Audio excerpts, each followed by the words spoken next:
August 31st, we have a sad one here in Colorado. You can see this aircraft and this large burned area here on the approach end of runway 14. It was a Cessna 172 Skyhawk, November 61657. Had a mid-air collision. Here's how it ended up.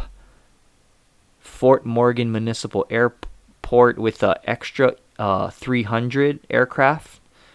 Collided on approach. There was 4 on board, 2 on each aircraft. You can see the FOD along the runway, but only 1 sadly did not make it out of the 4, so good there.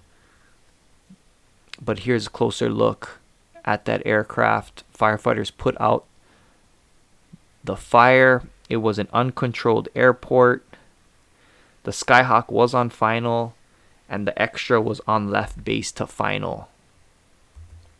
So here it is from a distance. You can see the smoke. And then here is that extra 300. November 330 Alpha November.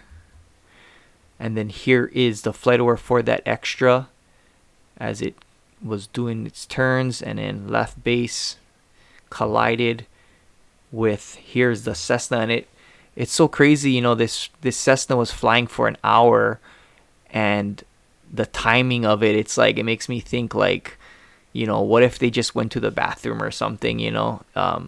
Would that have not happened? You know, they, like, the collision needs to be at the right time for both of them to be on final at the exact same time. Again, uncontrolled airport, but it is pretty eerie to see that this aircraft came all that way just to collide with another aircraft. So NTSB is investigating this mid-air collision with those 2 aircraft, so we'll stay tuned to hear what they have to say on the preliminary report.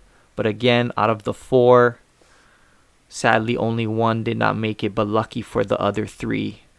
Hopefully we have no AI problems today, but we shall see.